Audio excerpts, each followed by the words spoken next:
A primeira carta do apóstolo Paulo aos Coríntios, capítulo 11, a partir do versículo 23. Amém? A palavra nos fala: pois recebi do Senhor o que também entreguei a vocês, que o Senhor Jesus, na noite em que foi traído, tomou o pão e, tendo dado graças, partiu e disse: isto é o meu corpo que é dado em favor de vocês. Façam isto em memória de mim. Da mesma forma, depois da ceia, ele tomou o cálice e disse: este cálice é a nova aliança no meu sangue. Faça isto sempre que o beberem em memória de mim. Porque sempre que comerem desse pão e beberem desse cálice, você anuncia a morte do Senhor até que Ele venha. Portanto, todo aquele que comer o pão ou beber o cálice do Senhor indignamente será culpado de pecar contra o corpo e o sangue do Senhor. Examine-se cada um a si mesmo, e então coma do pão e beba do cálice, pois que come e bebe sem discernir o corpo do Senhor, come e bebe para a sua própria condenação. Por isso há entre vocês muitos fracos e doentes, e vários já dormiram. Mas se nós tivéssemos o cuidado de examinar a nós mesmos, não receberemos juízo. Quando, porém, somos julgados pelo Senhor, estamos sendo disciplinados para que não sejamos condenados com o mundo. Amém? Vou passar a palavra para o pastor. Glória a Deus. Nós vamos ficar de pé, meus irmãos. Vamos estar. Eu pedi o pastor Tiago segurar aqui.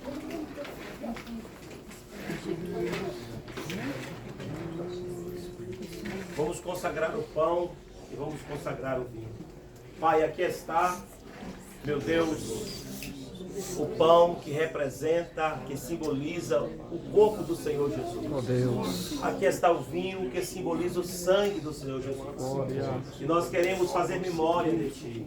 E nós queremos consagrar, Senhor, este pão e este vinho, para que quando nós, meu Deus, participarmos do Teu corpo, meu Senhor Jesus, e do Teu sangue, que o Senhor possa renovar as nossas forças físicas, forças espirituais, forças ministeriais, Senhor, que o Senhor possa, meu Deus, nos dar, meu Deus, um novo ânimo, uma nova coragem, e que a Tua cura, o Teu bálsamo, a Tua graça, Senhor, sobre nós, ao participarmos, meu Senhor, do Teu corpo e do Teu sangue.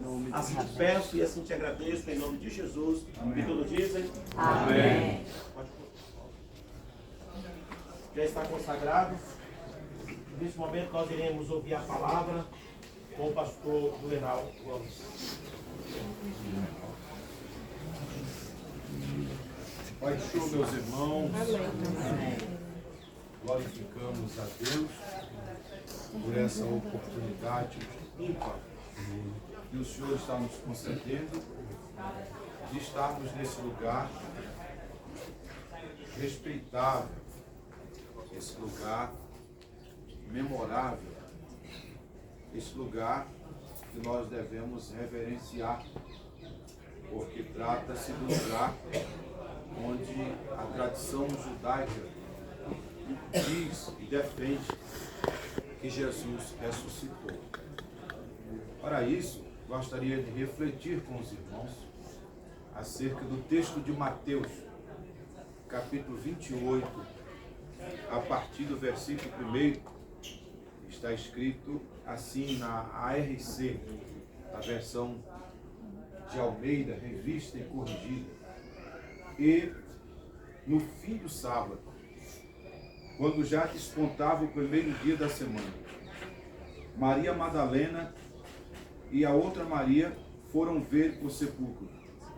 E eis que houvera um grande terremoto, porque um anjo do Senhor, descendo do céu, chegou, removendo a pedra, e sentou-se sobre ela. E o seu aspecto era como um relâmpago, e a sua veste branca como uma neve. Os guardas Com medo dele, ficaram muito assombrados e como mortos. Mas o anjo, respondendo, disse às mulheres: não tenhais medo, pois eu sei que buscais a Jesus que foi crucificado. Ele não está aqui, porque já ressuscitou, como tinha dito. Amém. Vinde e vede o lugar onde o Senhor jazia.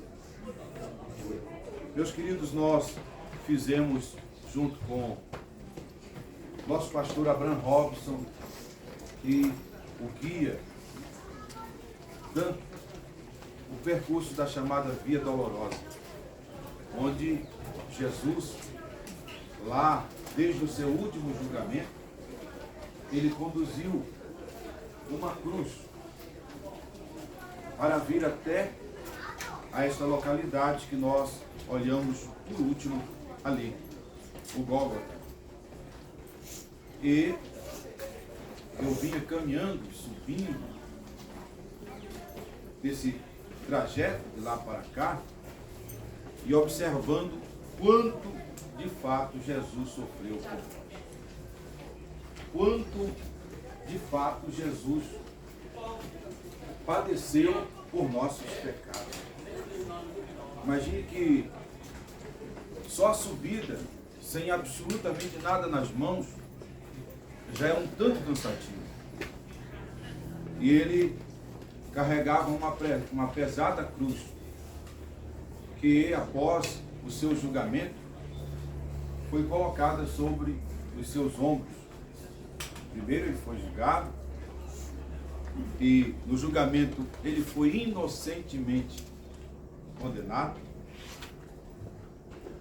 Soltaram um homem malfeitor chamado Barrabás e pediram a crucificação do homem justo, o Senhor Jesus. E após a condenação, ele foi levado para o centro da cidade e amarrado a um pau, a uma madeira baixa, para acontecer aquilo que o pastor Robson falou, ser chicoteado. Ele foi contado com os malfeitores e, porque incluíram ele como malfeitor, o malfeitor merecia 40 chicotadas. Vocês já ouviram vários pregadores dizer, e procede, que o chicote tinha pedaços de osso e metal na ponta das correias, e quando batia, lacerava, cortava o seu corpo. Suas costas estavam nuas, porque já haviam tirado a sua túnica. Ele estava vestido com uma roupa daqui para baixo, mas as suas costas estavam nuas. E ele ali apanhou, mas a Bíblia diz que ele não abriu a sua boca. O texto do profeta Isaías vai dizer que quem deu crédito à nossa pregação e a quem se manifestou o braço do Senhor, porque foi subindo como raiz de uma terra sedenta, e olhando nós para ele, nenhuma beleza víamos para que o desejássemos. Era desprezado e o mais indigno entre os homens, homem de dores, homem de que os demais homens viravam o rosto e não faziam dele caso algum. Mas verdadeiramente ele tomou sobre si as nossas dores e as nossas enfermidades levou sobre si, e nós o reputamos por aflito, ferido de Deus e oprimido. O castigo que nos traz a paz estava sobre ele, e pelas suas pisaduras nós fomos salvos. Aleluia. Então, depois de apanhar, colocaram-lhe a coroa de espinhos, que era uma espécie de chacota, de zombaria, de sarcasmo, na linguagem lá do Brasil, uma linguagem mais moderna. Era uma espécie de gozação, zombando dele como rei, e fingiam até adorá-lo. Os soldados batiam na cabeça dele e se prostravam para adorá-lo. É a falsa adoração. E imagine, ele já estava dilacerado pelas chicotadas, e agora com uma coroa de espinhos sobre a cabeça, e alguém bater por cima com uma vara, naturalmente isso penetraria sobre a sua cabeça. E ele, ensanguentado, é obrigado a levar a sua própria cruz, porque esse era o procedimento para qualquer malfeitor. E uma turba, uma centúria, liderada por um centurião, um comandante romano, junto a 100 soldados, passaram naquele estreito que nós passamos ali, obrigando a ele levar a cruz. E o povo gritava para crucificá-lo. E a cruz era tão pesada que em um determinado momento ele não suportou o peso da cruz. Observaram que ele não daria conta de chegar até aqui com a cruz. E obrigaram um estrangeiro, a um homem da África, da região de Cirene, do sul da África, o certo Simão Cirineu, a ajudar-lhe a levar a cruz. Você vai ver mais tarde, no capítulo 13 do livro de Atos dos Apóstolos, que esse homem é contado com os profetas que ali estão. Certo?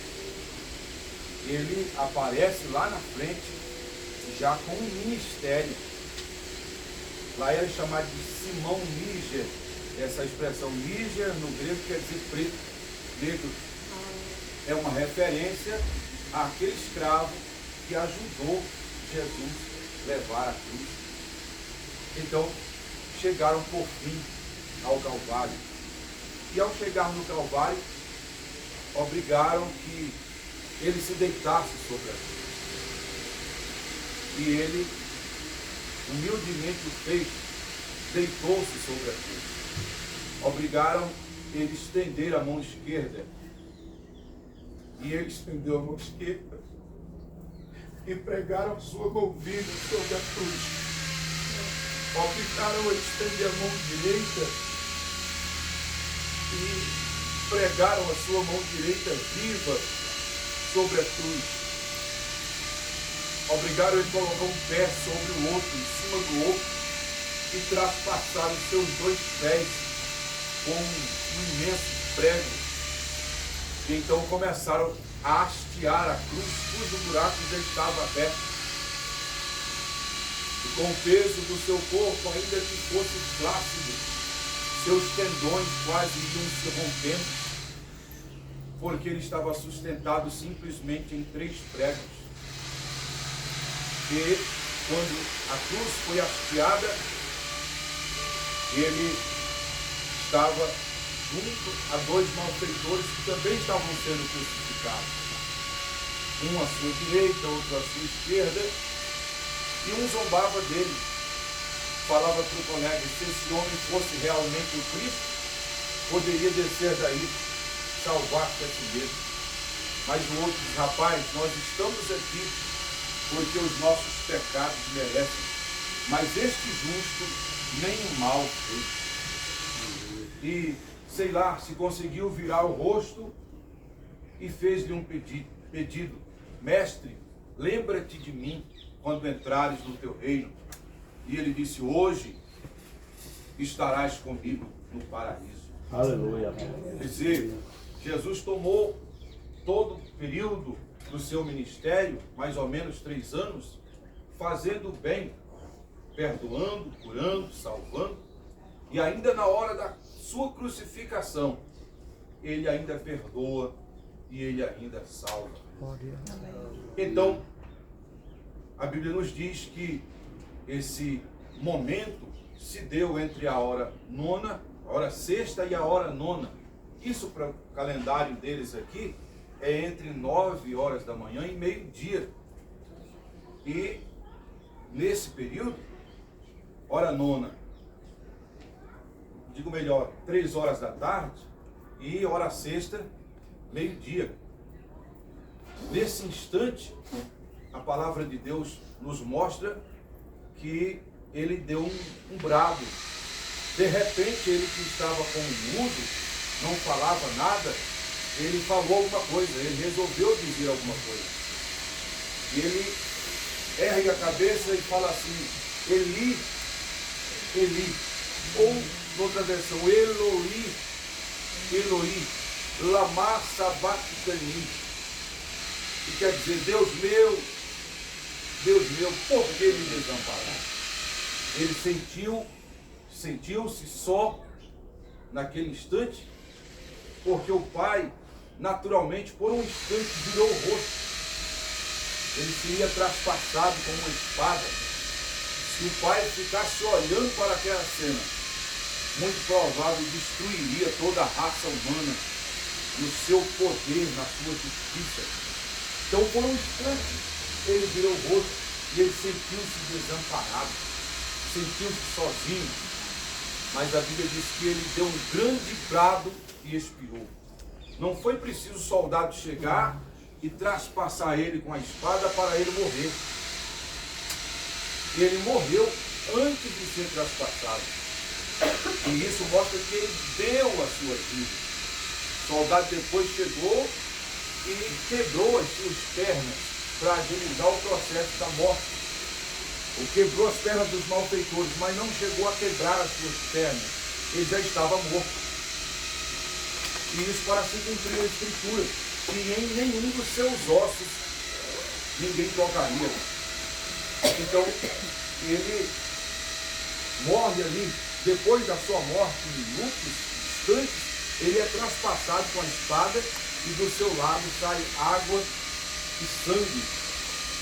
Mas antes de morrer, ele pronuncia uma palavra que a gente fala em grego, tetelestai. Quer dizer, tudo está concluído. Encerrei a obra. Acabei a minha tarefa. Concluí o meu ofício. Tetelestai. Tudo está consumado. Aleluia. E isso nos conforta. Isso nos alegra. Por quê? Nós, como gente, como ser humano, sentimos, choramos, derramamos lágrimas, mas nós dependíamos de um sacrifício para que os nossos pecados fossem perdoados. E o sacrifício mais perfeito foi aquele que foi feito por nós, quando Cristo se entrega por nós na cruz do Calvário. Então, seu corpo permanece ali até a tardinha, e o corpo não podia permanecer na cruz, entrar à noite e permanecer na cruz. Ele então é retirado da cruz. Este homem de que ouvimos falar há pouco, José de Arimateia, que era um ilustre membro do Sinédrio, ele vai com o outro homem, que eram autoridades, e pede o corpo de Jesus ao governador. E o governador concede que o corpo seja retirado. E então ele é sepultado. Mas houve uma conversa entre as pessoas em Jerusalém, de que ele dissera que iria ressuscitar, de que ele voltaria à vida ao terceiro dia. E então, se isso viesse a acontecer, seria um desmantelo para a ideologia dos judeus, porque os judeus queriam a todo custo tirar essa credibilidade que ele tinha conquistado no decorrer dos 3 anos. E os judeus queriam desmentir, desconstruir essa ideia de que ele era poderoso. Se ele ressuscitasse, então a história dele seria bem maior do que aquilo que os judeus já tinham visto até então. E por isso colocaram guardas, soldados ao pé do sepulcro para vigiar, porque eles diziam, vai que os discípulos deles vêm aqui, tiram o corpo dele, roubam o corpo dele e depois saem dizendo por aí que ele ressuscitou. Então vigia aqui. E a polícia ficou aí no pé do sepulcro. Só que um anjo desceu do céu ao terceiro dia. Eles pensavam que ali era o ponto final da história, mas se equivocaram. ao invés de ponto final, era só uma vírgula. Aleluia. Glória a Deus. Um anjo desceu do céu e houve um terremoto. E neste sacudir, a pedra foi removida, os guardas, os soldados caíram e Jesus ressuscitou. Isso, irmãos, gerou uma confusão tão grande na mente dos judeus, porque agora não tinha mais como esconder que ele era realmente o Messias, que ele era realmente o Filho de Deus. Observem que até Jesus, todos que morreram no período veterotestamentário, Antigo Testamento, eles morreram novamente. Todos que ressuscitaram, morreram de novo. Quem ressuscitou, morreu de novo. Inclusive no período de Jesus, quem ressuscitou, morreu de novo. A morte detinha o poder da vida. Mas com a ressurreição de Jesus, um novo ciclo começa. Ele ressuscita e não morre mais. Aleluia. E nós vamos também ressuscitar caso morramos antes do arrebatamento da igreja. E se ressuscitarmos também não morreremos mais. Por isso se diz que ele venceu a morte. Que ele tem autoridade sobre a morte. E Aleluia. o que nós aprendemos com isso para encerrar a minha fala? É que nós dependíamos de alguém para oferecer um sacrifício por nós. Nós dependíamos de alguém que fizesse alguma coisa pelo nosso estado espiritual. E Jesus se candidatou. Aleluia. Se candidatou. O momento foi tão duro, tão difícil, que ele chegou a dizer: Pai, se for possível, passa de mim esse cálice. Foi muito difícil. Todavia, ele recobrou forças e disse: não seja feito como eu quero, mas como tu queres. E encarou o Calvário por nós. Ressuscitou. A ressurreição fala de vitória. A ressurreição fala de alegria. A ressurreição fala de prazer. A ressurreição fala de conquista. A ressurreição fala de paz. Então, nós aprendemos com isso que ele nos trouxe a alegria, ele nos trouxe a vitória, ele nos trouxe a paz, ele conquistou para nós a salvação. E por isso nós estamos aqui para o glorificar, o adorar na beleza da sua vida. Vamos tomar a ceia, e a ceia fala justamente disso. O pão fala do seu corpo que foi ferido por nós, e o vinho fala do seu sangue, que foi vertido por nós na cruz do Calvário. Então, todas as vezes que nós tomamos a ceia, nós estamos rememorando toda essa trajetória, mas também a vitória do Jesus que ressuscitou e que apareceu a Maria. Diz a Bíblia que foi no jardim do sepulcro. Foi aqui. E olha que privilégio eu estou tendo